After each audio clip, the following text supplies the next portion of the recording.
Hello, and welcome to today's Jewish Policy Center webinar.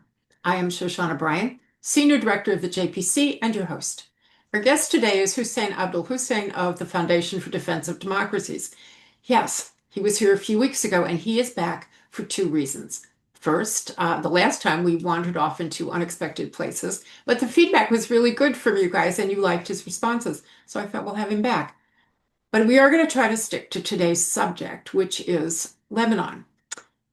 He is the best person I can think of to tell us what's happening, why and whether perhaps Lebanon will be restored to what it once was, a lovely and prosperous country, and have a real non-terrorist government. And maybe it'll have peace with its neighbors. I don't know.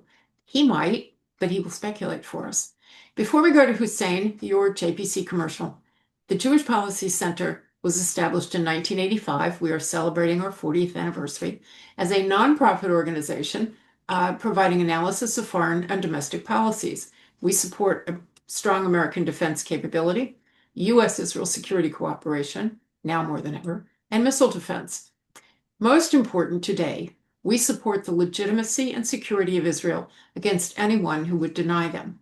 And now more than ever, we support the efforts of the government of Israel and the IDF to defend the people of Israel on all of its borders and, when necessary, beyond those borders. We also support justice in Gaza, meaning all the hostages back, all of them living and no longer living. As an organization that sits slightly to the right of center, the JPC advocates domestically for small government, low taxes, free trade, fiscal responsibility, energy security, free speech, and intellectual diversity. It is a big plate of subjects. You can find us on our website, jewishpolicycenter.org. That's jewishpolicycenter.org. You can read our inside articles, our quarterly magazine In Focus, and you can find our previous webinar programs. They are good for binge watching with a glass of wine or a cup of coffee. And now our guest. Hussain Abdul-Hussain is a research fellow at the Foundation for Defense of Democracies. He focuses on the Gulf region and Yemen and on Gulf relations and Gulf peace with Israel. And he was born in Lebanon. He was raised in Beirut, Baghdad, and Baalbek, cities that have been at the center of major Middle Eastern events. He earned a degree in history and archaeology at the American University of Beirut. He worked as a reporter and later as managing editor at Beirut's Daily Star newspaper. He reported from war zones on the Lebanese border with Israel and from Iraq. In Washington, Hussain helped to set up and manage the Arabic satellite network Al Hura Iraq, after which he headed the Washington bureau of the Kuwaiti daily El Rahi.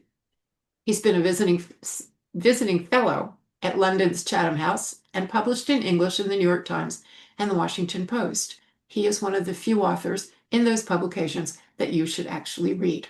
He's been quoted everywhere.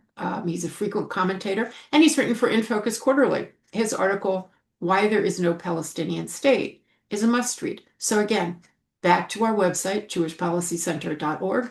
In Focus, under Publications, you will find him. And now, Hussain Abdul-Hussain, I'm going to start you with a question, which I have received about 20 times from people as they signed in. Israelis and Americans have wanted to be optimistic about Lebanon since at least the Israeli-Lebanese agreement of 1983. The agreement didn't last long, and the subsequent hints of optimism never really materialized. Is there something different about today? Can we be optimistic? Where are we? Hussain? Hi, yes. Hi, Shoshana. Thanks for having me on. Uh, my answer to your first question is that I've been cautiously optimistic for a few months now. Of course, buoyed by the amazing victory of Israel in crushing Hezbollah. I don't think any one of us expected that to happen. I don't think Hezbollah expected that to happen. So this opened a window of opportunity. And of course, I say cautiously optimistic because even when we're optimistic, this is the Middle East, and anything could go wrong any minute. So far so good, but we have to stay vigilant and we have to stay focused. What has happened since Israel killed Nasrallah and technically crushed Hezbollah, is that Lebanon came to the US begging. They said, please stop the war. And if you remember, when Nasrallah was still alive, he refused to stop the war without the war stopping in Gaza first. Now, after Nasrallah was killed, Berri, the other Shia leader who's allied with Hezbollah and Nasrallah, said, listen, we're untying our war from Gaza. We pledge to do whatever Israel wants. And of course, he knew that Israel wanted the disarmament of Hezbollah per UNSC Resolution 1701. And, we're game. So let us know what we should do to stop the war, and we'll be happy to do it. And Berri signed on the cessation of hostilities, which was signed on November 27, 2024. And more interestingly, the acting cabinet in charge at the time was headed by a certain Mikati, who is a Hezbollah ally, and had ministers in the cabinet from Hezbollah who are Hezbollah members. So even Hezbollah signed on this cessation of hostilities.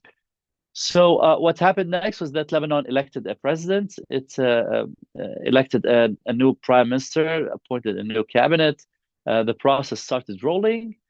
And now Hezbollah said, no, disarmament is not on the table. Israel has to stop policing us first and has to withdraw first from 5 remaining hilltops before we agree to discussing, not disarming, discussing disarmament. So what you see happening is that Berri and Hezbollah are trying to move the goalposts to change the sequence of orders. And I think I wrote this week, and This is Beirut. I said this is the same model that Israel had to suffer when dealing with Arafat. You agree on one thing, everyone is on the same page, and then as we go, they start changing the sequence of things. And this throws things off. So what you see now is that Hezbollah and Berri, what they call the Shia duo, the representatives of Shia in parliament, they're trying to change the sequence. What the government of Lebanon is saying, President Aoun and Prime Minister Salam and everybody else who's not the Shia representative in government and parliament, what they're trying to say is that, no, we signed on this, we committed to the United States and to Israel and the rest of the world that this is what we're going to do. And if we do it, the world promised that we will be paid to reconstruct the area that was devastated by war, mainly in South Lebanon. So we agreed on this, and we're going to pursue this. And of course, Hezbollah and Berri are trying to push back all the time. So what happened on August 5 and August 7, the cabinet of Lebanon held 2 meetings that proved to be really historic, in which the cabinet voted for the first time since 1969, since Lebanon conceded its sovereignty to PLO and the Palestinian factions to operate on Lebanese territory. Lebanon, for the first time, voted on a decision that stipulated that only the government can possess and use weapons on Lebanese territory. And this meant that from now on, the Hezbollah militia has become illegal. Now, of course, Hezbollah has been throwing so many tantrums, has been attacking the prime minister and the president.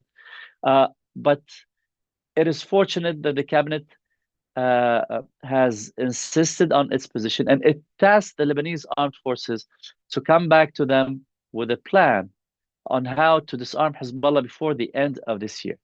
Now, today is Thursday, tomorrow, Friday, the Lebanese cabinet is holding a meeting to listen to the Lebanese armed forces to check out the plan that the Lebanese armed forces has done and is now going to present to the cabinet.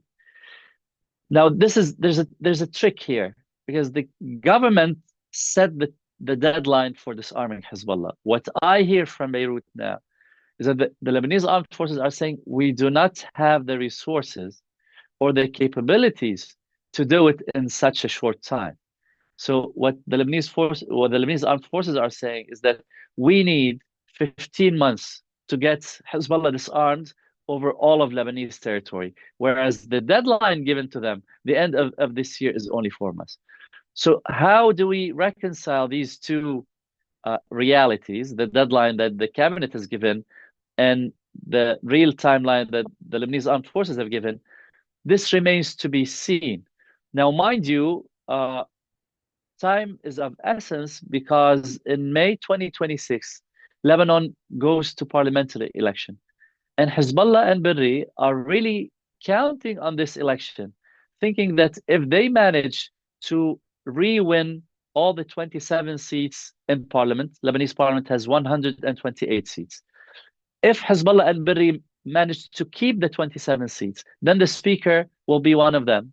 And then we're back to where we are now, that, there's little that can be done outside of making them or having them concede on a few issues. And number two, they're hoping that they will still get at least a majority or something close to a majority that can really obstruct whatever the new government will try to do in terms of disarmament and reconstruction and whatnot. So this is where we are now. I think that's why I said cautiously optimistic. We are standing in a good place, but nothing is over until everything is over. Okay, so this does raise the next question about the Lebanese armed forces. We understand that they are also in the process of disarming Palestinian camps. You said something interesting, that the Lebanese government gave Syrian and Palestinian forces the ability to operate freely inside of Lebanese territory. And I'm not sure how many people understand that the Palestinians have their own military in those camps. Is that a hot target for the Lebanese armed forces? Are they working on that? Or is that one of those theoretical things? Is the first half of the question. And the second half of the question is U.S. aid to the Lebanese armed forces. We know they've been supporting them financially, and we know they used to support them physically on the ground. They used to train them, and they used to do. Are they still doing that? Where do we stand with the military? So on the Palestinian arms and camps, in 1969, Egypt forced Lebanon to concede. In 1967, the five or four Arab armies were defeated by Israel. And then Egypt decided to change the nature of the fight from symmetric war, army to army, to asymmetric, that is, militias against the Israeli army. And 1969 is when Lebanon was forced to concede that the Palestinian factions could operate from its territory to launch attacks across the southern border with Israel.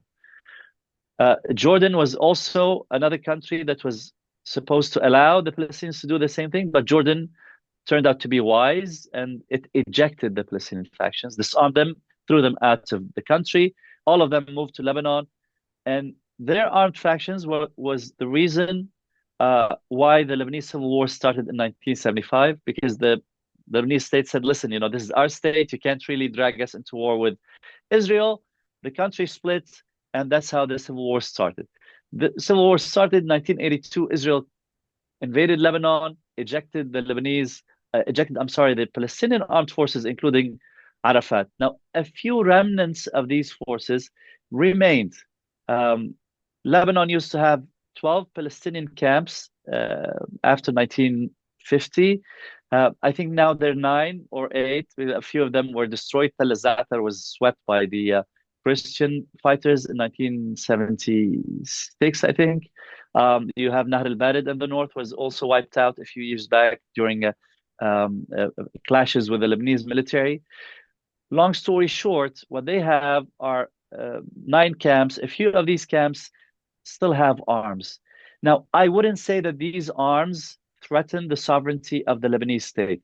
This is nowhere near the arsenal that Hezbollah has. They don't have a chain of commands similar to the sophistication of Hezbollah's military operation. Another thing, the biggest of these camps, which is called Ain al-Halwi, and it's next to the coastal city of Sidon in South Lebanon. Ain al-Halwi is the biggest camp, and this is where most of these arms, what has remained of Palestinian arms, are kept. Ain al-Halwi is surrounded. It's fenced in. It's not an open space, and the military surrounds it from all sides. So if you have to go in and get out, I've been to that camp dozens of times in my life. The military does check your trunk going into the camp if you're driving a car and if you're coming out. So at this point, I wouldn't say that the Palestinian arms uh, are a threat to the Lebanese sovereignty. What you saw that Hamas threw rockets in this past war last year from Lebanon to Israel, all of this was mainly Hezbollah. Hezbollah would get like a couple of Palestinians, tell them, okay, you're Hamas. Say you're Hamas. Okay, now this rocket will be fired in your name on Israel. So technically speaking, the Palestinian military presence in Lebanon is not a threat to Lebanese sovereignty. If it ever becomes a threat, the Lebanese armed forces can deal with it swiftly and quickly. And there's consensus among the Lebanese that the Palestinians should not have arms in their country, given the history of the civil war and the bad blood between the two sides. To the second part of your question, whether the Lebanese armed forces are capable or not.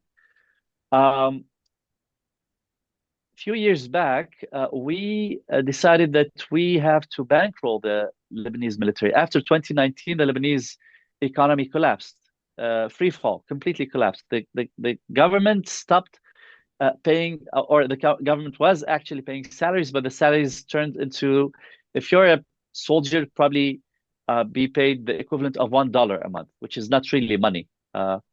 So we stepped in, the United States, and we decided to bankroll the military, which was a good move, thinking that without a military, we risk that the state will collapse, and then terrorism will spread, and then narcotics will be exported, and refugees will get on boats and go through the Mediterranean.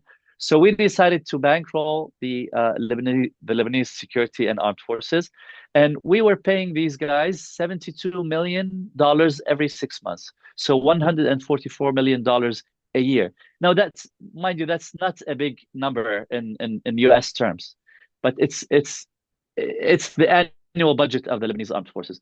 And every now and then, because the Lebanese armed forces were not doing really what we wanted them to do in terms of going after Hezbollah, so there was pushback on the Hill, and this money was interrupted a few times. So as we speak right now, this $144 million is being paid by the state of Qatar, which is not to my liking, but this is the only available source of funding to these guys.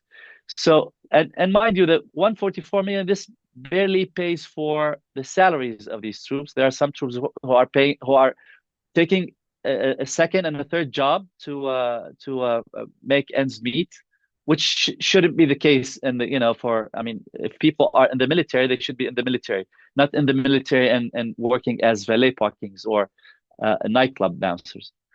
Another thing that I heard from people over there in Lebanon is that the military needs basic stuff. Forget the bullets and the arms and the arm systems. They need fuel for their vehicles. They need drinking water. When the military goes to the south, this basic logistics support they can't afford and they don't have. And at this point, I think they're still suffering from this issue, and this affects retention of force. So they've lost a lot of people. So now they don't even have the numbers. When this president, Aoun, who was the army chief, was elected president and he appointed Mr. Salam as his prime minister, their thinking was that they wanted to recruit 10,000 extra troops to the military. And this is essential because if they're going to go after Hezbollah, they need to not only take, but they need to hold. What I heard is that tomorrow, when the Lebanese armed forces present their plan to the cabinet, like I said, they will say it'll take us 15 months, whereas the cabinet wants 4 months. The reason they're saying 15 months is that the military are saying we don't have enough people to do that. If we want to go after all the arms depots, we need fighters and soldiers, and we don't have them. So I think at this point we should probably trust the Lebanese armed forces a bit more. I'm not saying give them supersonic jets or anything, but just say, fuel is fine, water is fine, bullets are okay, more salaries to recruit more soldiers is also fine. I think if we give them this support, given what they've done so far, which has been commendable by our standards, by the Israeli standards, everyone thinks that they're doing a good job. I think we should trust them a bit more and offer them more resources at this point. Well, that makes sense. And it also raises another kind of question. You mentioned the money's coming from Qatar right now. Um, and you weren't happy with it, and I'm not happy with it either. And Qatar should just go home. Is political influence coming with that money? Has Qatar exercised political influence? And this will raise the question of Turkey as well, because Qatar and Turkey have become increasingly close over a variety of things, mostly having to do with Syria. And we're not talking about Syria today because I said we wouldn't. But in Lebanon, if they are funding the Lebanese armed forces, does it bring them political clout? And does Turkey have political clout? And the other question that goes with this is I understand the Lebanese government removed a number of soldiers from the Lebanese armed forces because they were, in fact, Hezbollah. Is there Hezbollah presence in the Lebanese armed forces to the extent that we should worry about it if we give them money, food, and fuel? Or is it a minor operational problem? So let me answer first the second part. And of course, there are Shia in the military. The Shia are 1/3 of the Lebanese population. Now, this doesn't mean that these Shia are loyal to Hezbollah. You probably might have heard a few weeks ago, the military went into one of the caves of Hezbollah where Hezbollah stored its arms, and there was an explosion, and six of the troops died. Of course, Hezbollah didn't say any word about this. The military issued a statement saying there might have been foul play, and the military never said that there was no foul play. So at this point, everyone is thinking whatever they want to think, but there might have probably been foul play from Hezbollah, booby trapping whatever the army was trying to get out. But the reason I'm bringing this up is to say that of the six who were killed, at least three of them were Shia, and Shia from Albak. And I saw pictures of the funerals and the families were angry. I mean, this is the national army, this is the military. They pledge allegiance to the state and the army, and they were angry at Hezbollah. So the fact that we have a Shia person as a soldier or on the staff of in the army doesn't automatically mean that they'll be loyal to Hezbollah. Now, out of the 10, 15,000 Shia that we have in the military, how many of them are or have sympathies, at least not necessarily loyal, have sympathies with Hezbollah? I can't really tell, but I wouldn't say that this gets to a point where we should reconsider any aid or assistance that we're going to give to the Lebanese armed forces.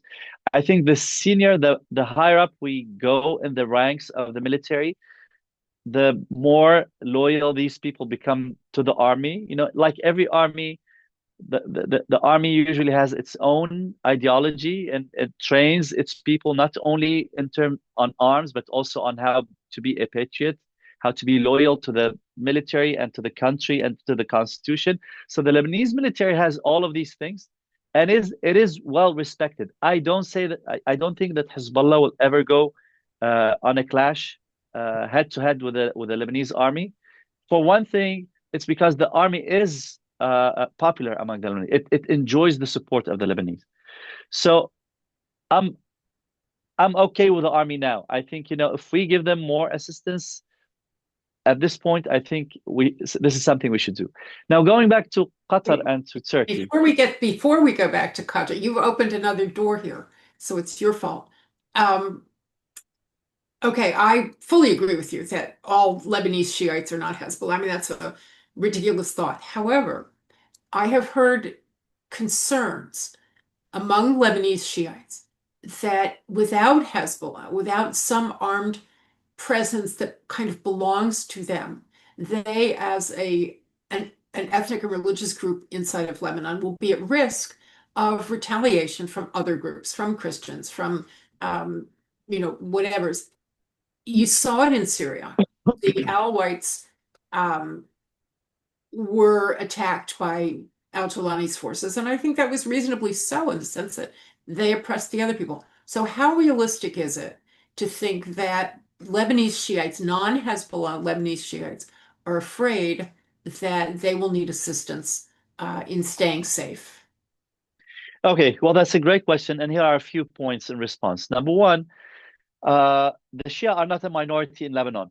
Uh, they're the second biggest sect, and not by a big difference. So you have the biggest sect being the Sunnis, right after them the Shia, and then the Christians. Each one of these groups makes one third of the Lebanese population. So we're talking about one third of the Lebanese population. It's really hard to oppress them, even if when they're not armed.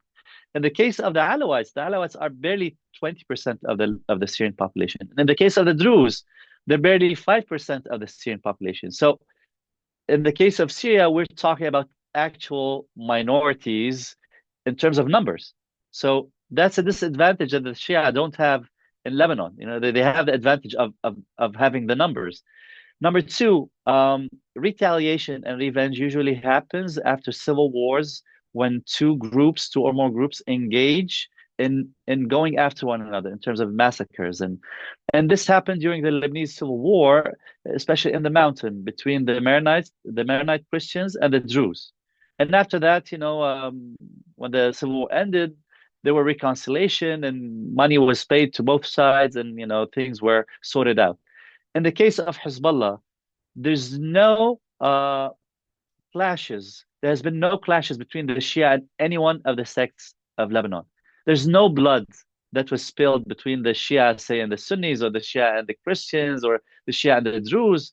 Now, of course, everyone knows that Hezbollah killed Hariri, but everyone understands that this is Hezbollah and this is a political move. This was not the Shia going out en masse and just whatever they encounter, say, Sunnis, kill them, like what happened with the Druze on July 16. The Sunnis of Julani went to the south, whatever they found a Druze, for the mere fact of being a Druze, they killed him. This didn't happen in Lebanon.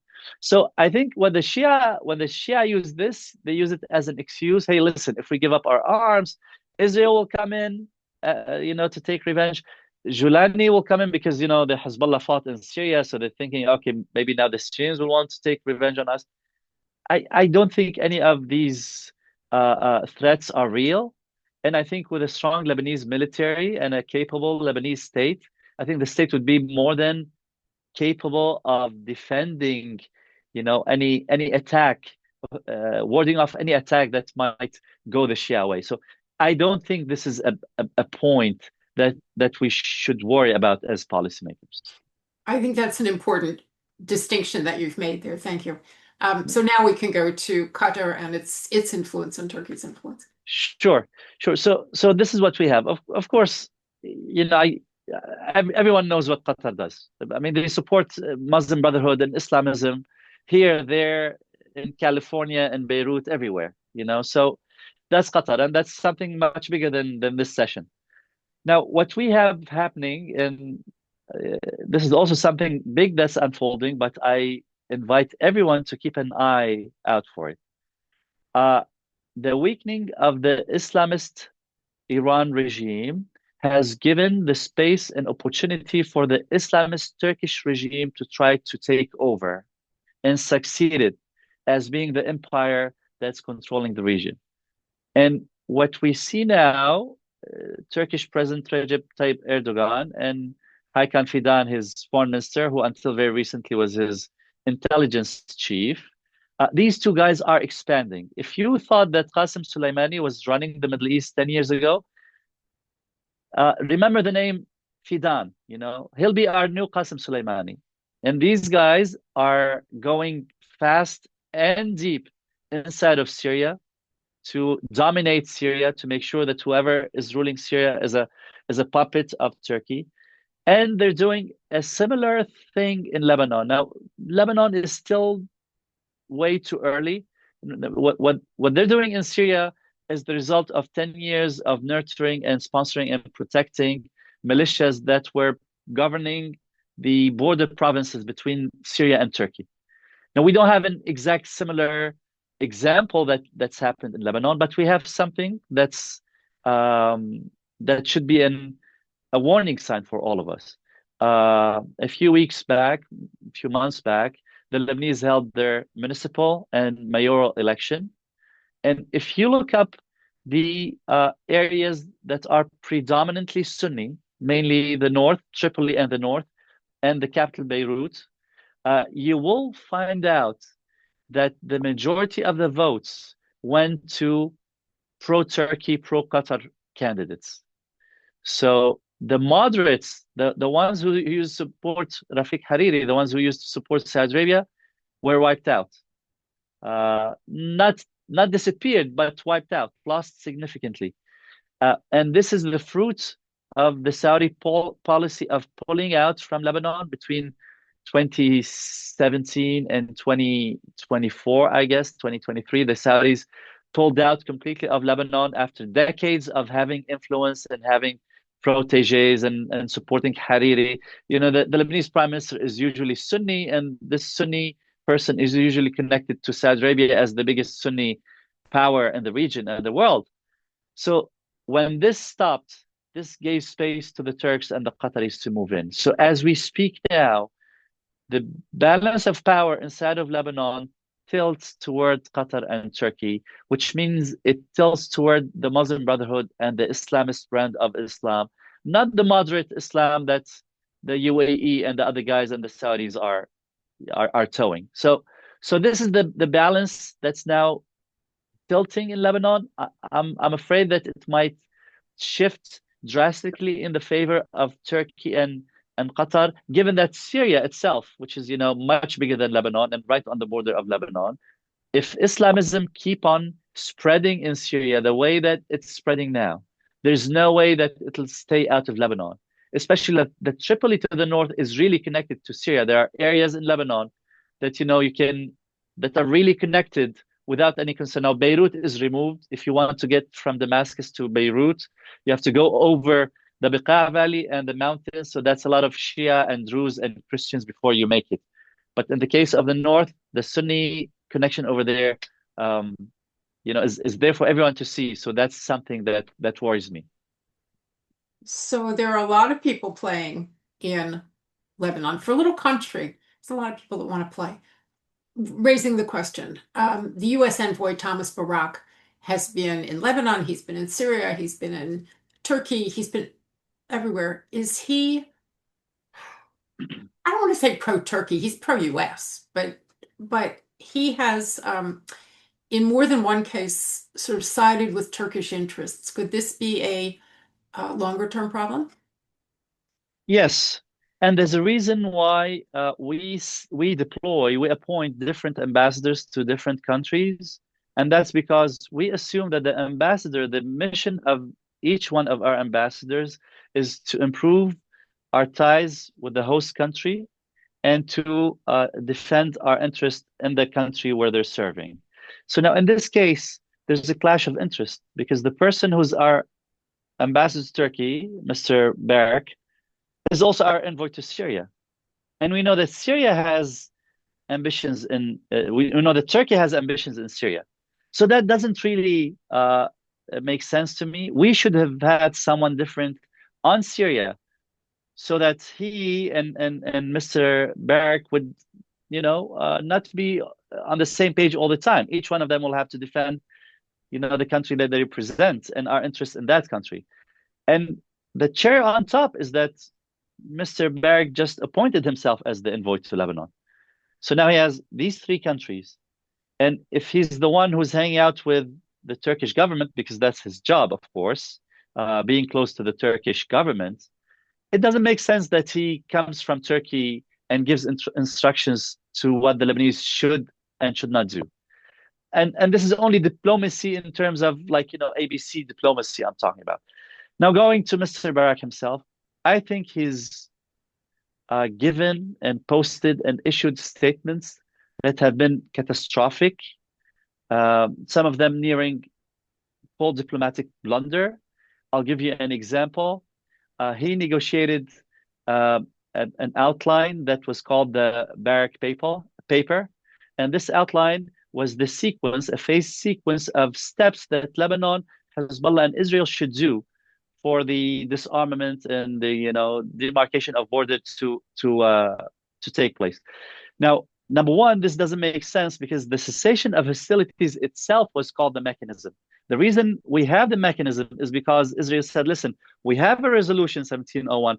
It tells us what everyone should do, but there's no sequence or order. So we came up with the sequence and order, and we called it the mechanism. Now, Mr. Barak showed up and he said, okay, now we're having an outline to sequence the mechanism that we already have. But that's not the problem. The problem is that he negotiated the paper with the Lebanese. The Lebanese cabinet approved it on August 5 and August 7, like I said. And this paper has stipulations what Israel should do, with the exception that he never consulted with Israel before he committed the Israelis to this paper. So after the Lebanese cabinet voted on it, and then the Israeli Air Force took out a Hezbollah guy, the Lebanese said, what happened? We voted on this, and you guys are, and Israel said, we're sorry, no one told us about this paper. So this to me was a huge mistake on his part. That made things really worse for each one of the three parties involved. And then after that, he had to visit Jerusalem. He met with Bibi Netanyahu, the Prime Minister of Israel. And Israel said, listen, we can't really sign on what you committed us to, because it really takes out Israel policing Hezbollah very early on in the process. So what we can offer you instead is that we can issue a statement in which we say, we will reward whatever positive steps that Lebanon takes. We will reciprocate. We will help them disarm Hezbollah. We are friends. We like them, so we're not here to obstruct whatever they want to do. But this didn't solve the problem that now Hezbollah and Birri are saying all the time, listen, Israel violated this deal, So now it's stuck in the heads of the majority of the Shia of Lebanon that, listen, even when the cabinet voted on something that America had asked us to vote on, Israel didn't comply. So this is just an example of how diplomacy needs people who learn diplomacy at school. I mean, with all due respect to Mr. Barak, and I know that he's an excellent person in terms of business and business deals, but sometimes business deals and diplomatic deals are not exactly the same. Do we not have an ambassador to Beirut? I know we do have an ambassador that's outgoing now, and we have Lisa Johnson. Is her term is ending. The Senate held a hearing for Mr. Michel Issa, who should be our new ambassador in Beirut. Except that, knowing the Senate, there's a huge holdup for everyone. So he's not being confirmed. Other people at state are not being confirmed. So now we're stuck in a position where the ambassador that we have is an acting ambassador, so to speak, and then the one we should send is not there yet. So that leaves a wide open path for a person like Tom Barak to say, look, let's just keep doing these things, right? He's not the ambassador, but in the absence of an actual functional American ambassador, he can take more responsibility perhaps than he is supposed to. And that is worrisome. I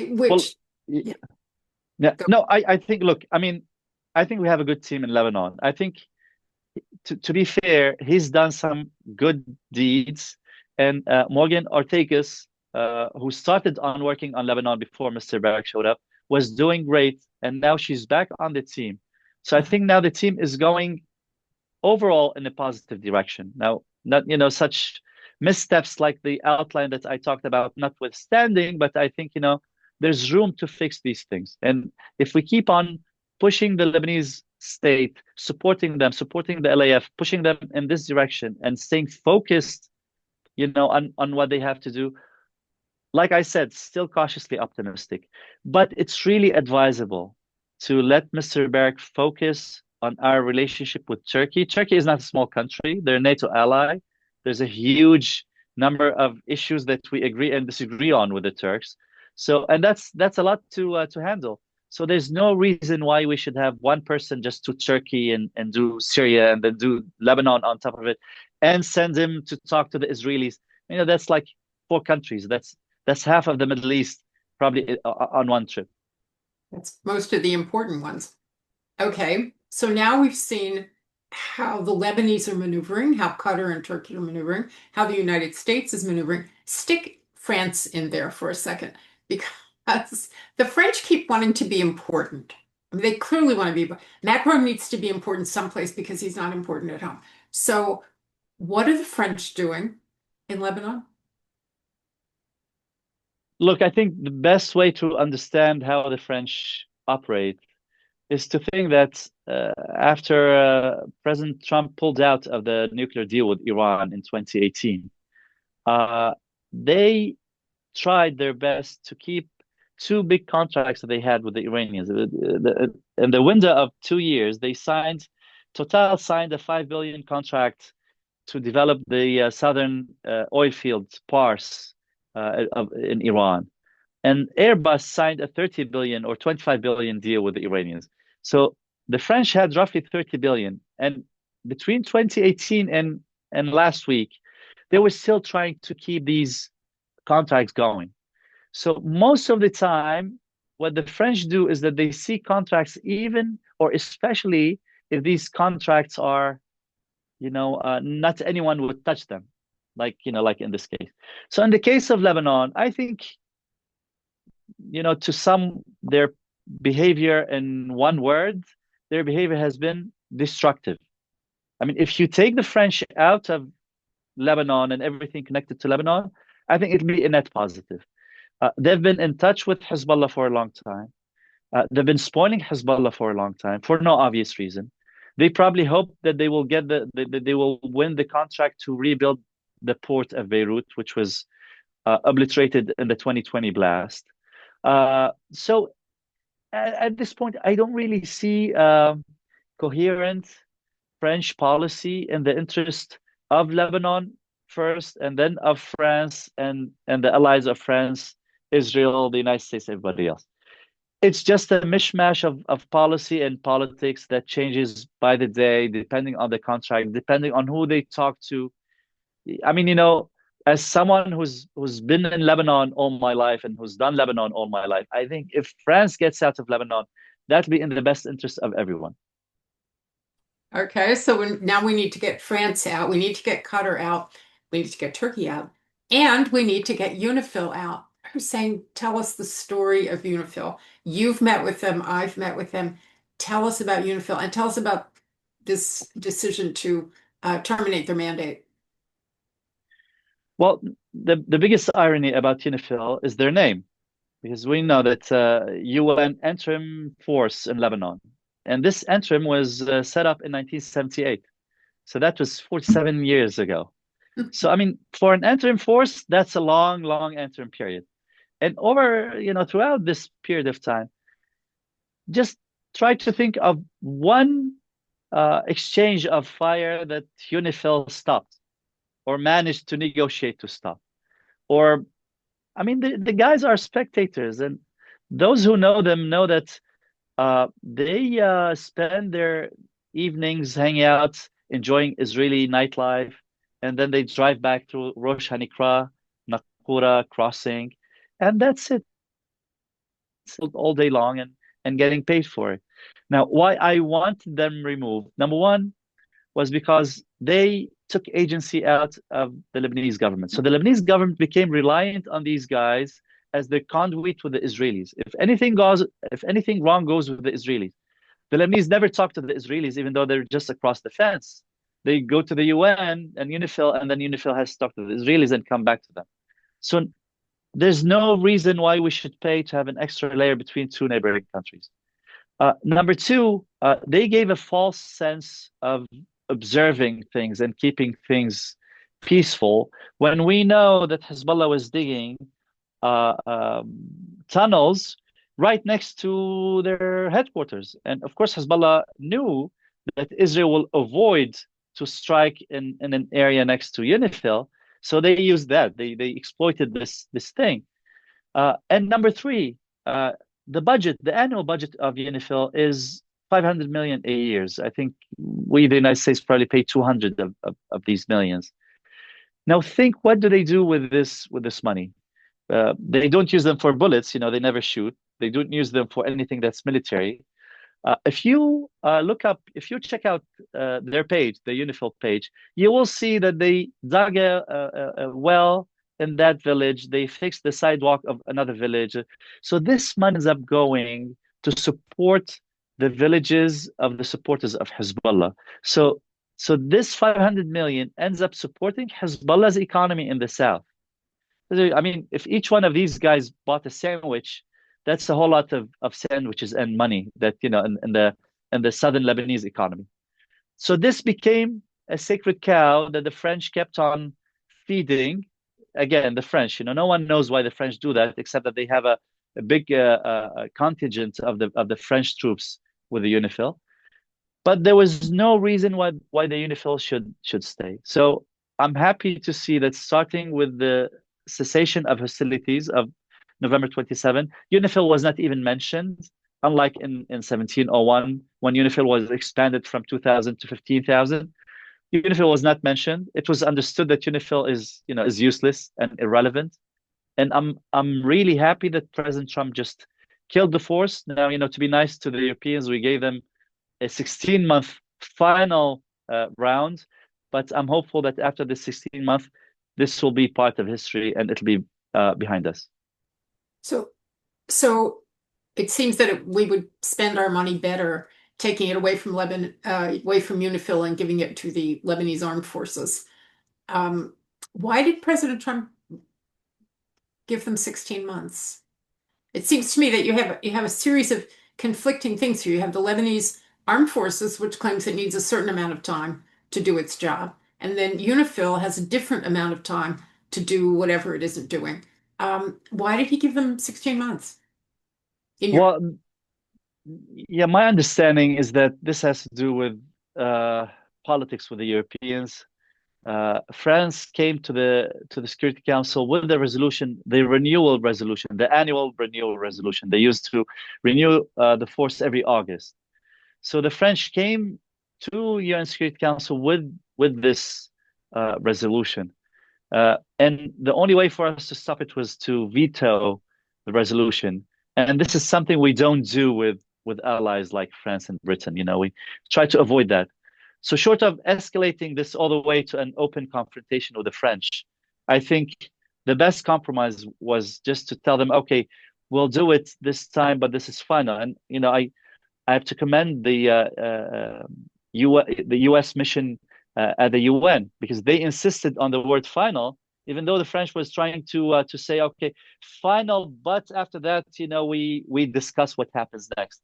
And I think, our mission insisted, final is final. This is the last cent that you're getting from us to fund this for 16 months, and after that, everyone goes home. So I'm happy it unfolded this way.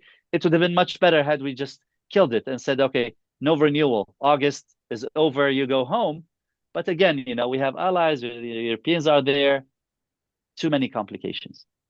Yeah, and I think you probably also always have to consider the administration, the U.S. administration, dealing with our European allies on places like Ukraine and wanting them to do certain things.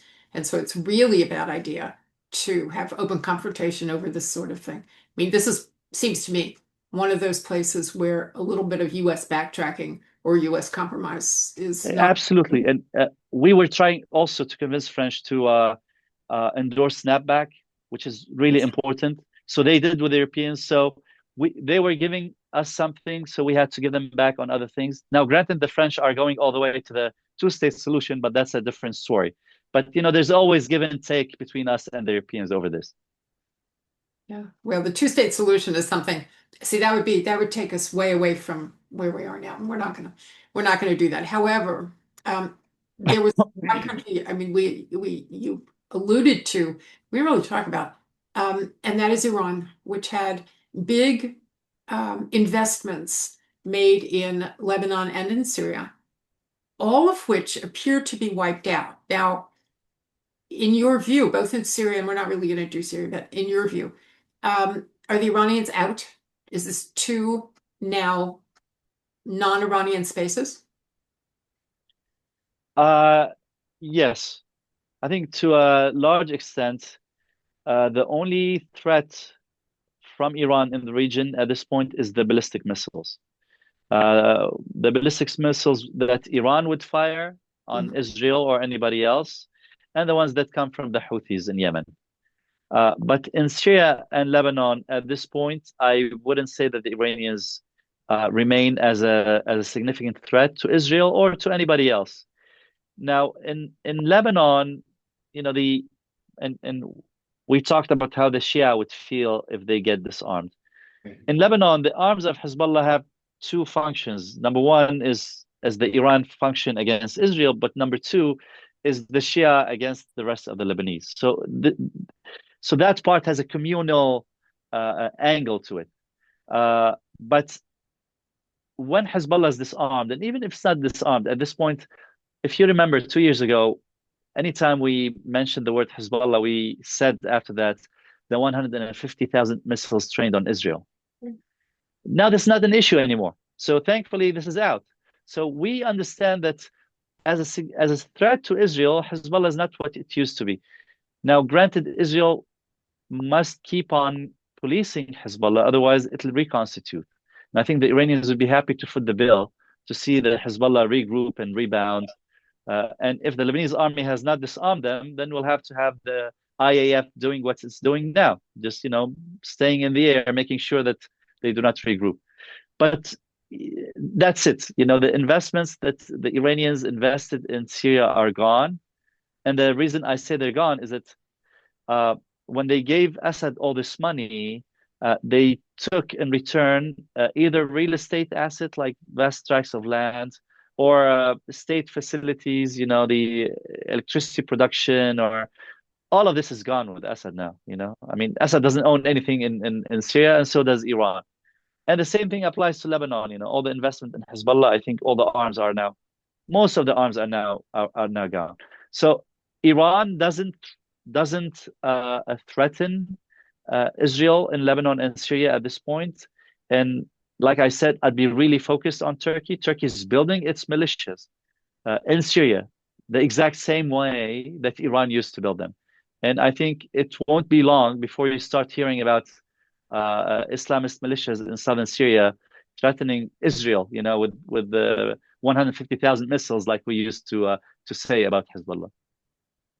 Well, there are conversations between Syria and Israel at this moment about the future. So I don't know if you want to be optimistic, I suppose you could try that. I have some doubts about it. I'm a basic pessimist, which is why I always ask a guest to leave on an optimistic note. But we also got a question or a comment from somebody. Given that Syria and Lebanon, he's referring to Lebanon, but Syria too, you have a social and political makeup with Sunni and Shia Muslims, Maronite Christians, Druze, other Christians, Palestinian Arab refugees, Syrian civil war refugees, and clans who have their own centers of power. So the question that is offered to you is, how do you create a unitary state that protects its people and where they don't see the need to go shoot each other for their own um, regional or confessional interests? Can you make a unitary Lebanon? And this is where we get to the question of, what if they succeed and what if they don't succeed? What do you get? Well, the question comes from someone who knows Lebanon clearly well, it seems, because they know the components of the Lebanese. Uh, Look, I think if you leave the Lebanese to their own devices, they buy, they sell, they dance, they party, and that's how that's their way. Which makes me think that in the case of Lebanon, the best government is the smallest government. I mean, libertarianism goes a long, long way in Lebanon. The only thing that we need for that to happen is just to have a decent amount of policing in terms of stability and security. And once you do that, you'll have everyone just enjoying their time. Now, I'm not saying this as what I hope or as a projection. I'm saying this out of experience. That between 1949 and 1979, 75 at least, The Lebanese were the happiest people among the Arabs. I mean, in 1967, when all these Arabs were disappointed that they were crushed, and the Lebanese were singing and dancing and having fun, and all the Arab investments were going to Lebanon because Lebanon was the safest spot. And everyone called it the Paris of the Middle East or the Switzerland of the Middle East, or you name it. So this epithet came to Lebanon because of these years. These years when all Lebanon had to offer was stability. And when that happened, no one knew that they were Christian or Druze or Shia. Everyone was making a buck and everyone was happy. So this is exactly what people like me and other people who are focused on Lebanon are trying to take the country back. They're saying, listen, the Palestinians can worry about two-state, five-state, no state. The Jordanians, the Egyptians can worry about their stuff. But just let's take back Lebanon to to before 1969, to before when the Palestinian militias were allowed to operate, before when Lebanon was part of liberating Al-Aqsa or doing or fighting imperialism. Just let's take back Lebanon to these days. And listen, during these days there was corruption, there were oligarchs, there was sectarianism, you name it. It was not an ideal country, but it was working. So let's just go back to what was working and take it from there. So we missed one, and then I'm going to get back to this. Uh, Someone has just sent in a comment that said, didn't France create stability via economics during that period? Was that um, Uh, French imposed, or was that just sort of up from the bottom? no, the French had left Lebanon in 1943. Mm. So between 1943 and 1975, the outbreak of the Civil War, these years were totally Lebanese independence. And in fact, Lebanon was closest to America at that time until, America decided, okay, we will not use Lebanon as our ally if Nasser stays out. So the US and Egypt came to the conclusion that, listen, none of us will use Lebanon. Let's keep it out of the fray. And that's what worked best for Lebanon. And that's what we're trying to convince the Lebanese to replicate. Just stay out of the fray, be at peace with everyone and stay out of the fray. Can we get that back again? I mean, I'm this is where you get to be an optimist if you want to, and I'll be a pessimist because I am. Um, so you got to get rid of, maybe Iran is gone, but they'd like to be back. We Yes. didn't talk about Russia at all because Russia's presence in Syria was well understood. I don't think it had much of a presence in Lebanon, but there are Russians. Um, there are Turks, there are Americans, there are French, there are, all of these things.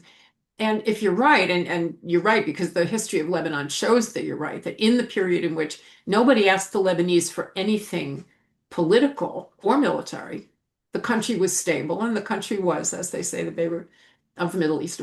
We can get back there. Maybe we can give them um, a constitution like ours, which says, essentially the government governs best that governs least.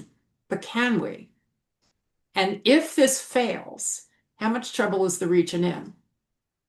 Well, it used to be like this. The Lebanese government was really small. The Lebanese army was really small. That's why they stayed out of all these Arab-Israeli wars. Um, yeah, look, Lebanon is good for two things. Either the Syrian regime takes it over and controls it and makes money out of it, or Lebanon is used against Israel. There's no third way to use Lebanon. Otherwise, you have to leave it and it'll prosper on its own. It's not like a strategic spot that Russia and America are fighting over. It doesn't have really energy resources. I mean, it's just a piece of land that really bothers no one if they leave it alone. So now the trick is for its population to convince everyone to leave them alone.